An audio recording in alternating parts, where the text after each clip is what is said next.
मी गेले एक वर्षभर, तुम्ही सगळे मला नेहमी भेटत असता, मी गेले वर्षाहून जास्त सांगते की महाराष्ट्राची आर्थिक परिस्थिती अडचणीत आहे. एकीकडे लाडकी बहीण योजनेमध्ये 25-26 लाख नावं कमी झालेली आहेत, त्यातली 2 लाख नावं पुण्याची आहेत. मला 2च प्रश्न विचारायचे आहेत या सरकारला की तुम्ही फॉर्म भरूनच कसा घेतला, आणि म्हणजे काय निकष लावून भरून घेतला आणि काय निकष लावून तुम्ही कॅन्सल करताय. म्हणजे भरून तर घेतला ना, पुरुषांचे पण भरून घेतले. आता मला सांगा, तुमची सगळ्यांची मुलं किंवा कुठली ना कुठली सुविधा तुम्ही सरकारच्या किंवा ऑनलाईन भरता, त्या ऑनलाईन भरताना ऑटोमॅटिकली फॉर्म रिजेक्ट नाही होत.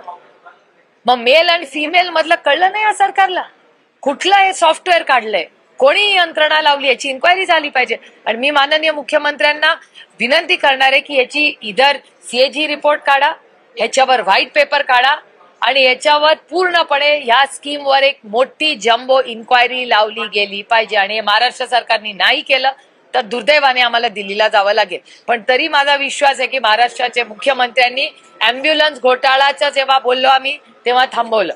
त्याच्यामुळे माझी अपेक्षा आहे की लाडकी बहीण योजनेमध्ये 4,800 कोटी रुपयाचा जो घोटाळा झालेला आहे त्याची इन्क्वायरी झाली पाहिजे. फॉर्म भरले कसे, कुठल्या निकषाने भरले आणि कुठल्या निकषाने कॅन्सल केले, या दोन्ही गोष्टीची उत्तरं सरकारला द्यावी लागतील.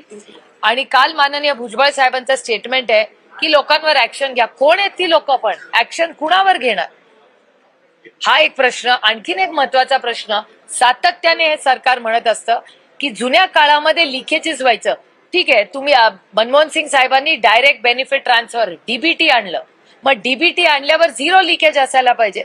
मग 4,800 कोटीच्या लिकेज झालंच कसं? तुम्ही जेव्हा अकाउंट मागितली केवायसी नाही मागितलं, तुम्ही आधार कार्ड नाही चेक केले, मग कसं काय झालंय? मोठा भ्रष्टाचार आहे. हे 4,800 कोटी रुपये कुठे गेले, कुणाच्या अकाउंटला गेले, याचं उत्तर महाराष्ट्र सरकारला द्यावं लागेल. मग हे लोक जागेवर आहेत नाहीयेत हे सगळं पारदर्शक, मी स्वतः सुप्रिया सुळे एक PIL करणार आहे आणि याचं उत्तर सरकारला द्यावं लागेल. हा, त्याच्यावर उत्तर देते उत्तर देते. हा, योजना बंद करून प्रश्न नाही ना सुटत. इट इज सरकार इज अ कंटिन्युअस एफर्ट. म्हणजे कुठलंही सरकार आलं ना, ती कंटिन्युटी असते. म्हणजे आता आम्ही सत्तेमध्ये होतो तेव्हा रस्त्याची कामं, शाळा करत होते, पुढचं पण सरकार येऊन ते कंटिन्युटी करत राहतात. ते बंद करून तर प्रश्न सुटणार नाही. मार्ग काढावा लागेल आपल्याला. म्हणून तर ते माय बाप सरकार आहे ना. माय बापनी बंद करून म्हणलं तर कसं चालेल, माय बापांनी सोल्युशन काढायचं असतं.